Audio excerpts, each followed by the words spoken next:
खींचकर वापस रूस ले जाने की कोशिश में गुरुवार देर रात रूसी नौसेना का युद्धपोत समुद्र में डूब गया।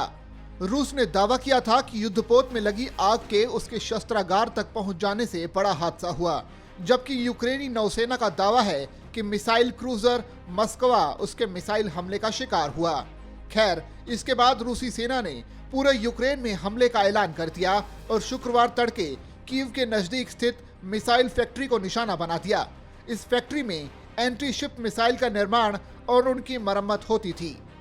मस्कवा काला सागर में मौजूद रूसी नौसेना की चंद बड़े युद्धपोतों में से एक था। इससे क्रूज मिसाइल छोड़कर जमीन और आकाश के लक्ष्यों को निशाना बनाया जा सकता था।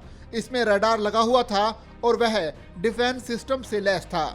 बता दें कि यूक्रेन को घेरने और उसके बंदरगाहों को निष्क्रिय करने के लिए रूसी नौसेना ने युद्ध शुरू होने से पहले ही काला सागर पर कब्जा कर लिया था।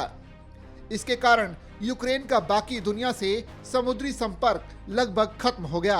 अगर मस्कवा यूक्रेनी हमले से डूबा है तो यह यूक्रेन के लिए बड़ी सफलता है और रूस के लिए बड़ा नुकसान। रूसी रक्षा मामलों के जानकार माइकल काफमैन के अनुसार पिछले 40 साल में समुद्र में डूबा ये सबसे बड़ा युद्धपोत है, जबकि रूस के सरकारी टेलीविजन चैनल रूसिया 1 में परिचर्चा के दौरान एंकर ओल्गा स्कायबेवा ने इसे तीसरे विश्व युद्ध की शुरुआत बताया। उन्होंने आशंका जताई कि यूक्रेन की लड़ाई अभी और आगे तक जाएगी।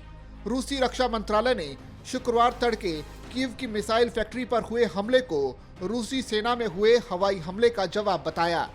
गुरुवार को रूसी क्षेत्र में 2 हेलीकॉप्टरों में हुई बमबारी में 7 रूसी नागरिक घायल हुए थे। शुक्रवार के रूसी हमले के चश्मदीद कार मैकेनिक किरिल के अनुसार कुछ क्षणों के अंतर से मिसाइल फैक्ट्री में 3 धमाके हुए और उसमें आग लग गई।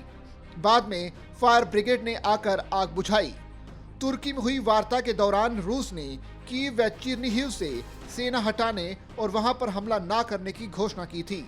इसी के तहत चेरनोबिल परमाणु संयंत्र और यूक्रेन के उत्तरी इलाके से रूसी सैनिक हटे थे, लेकिन अब रूस ने फिर से कीव समेत पूरे यूक्रेन पर हमला करने की घोषणा कर दी है।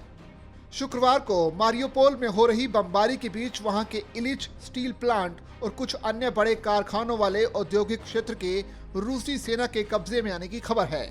यहां पर रूसी बमबारी से कारखानों को भारी नुकसान हुआ है। यूक्रेन ने कहा कि मारियोपोल शहर में रूसी सैनिक घुस गए हैं और अब वहां की सड़कों पर आमने सामने की लड़ाई चल रही है। करीब 6 हफ्तों से घिरे शहर में जरूरी सामान की किल्लत है और लोगों का एक एक मिनट काटना भारी पड़ रहा है।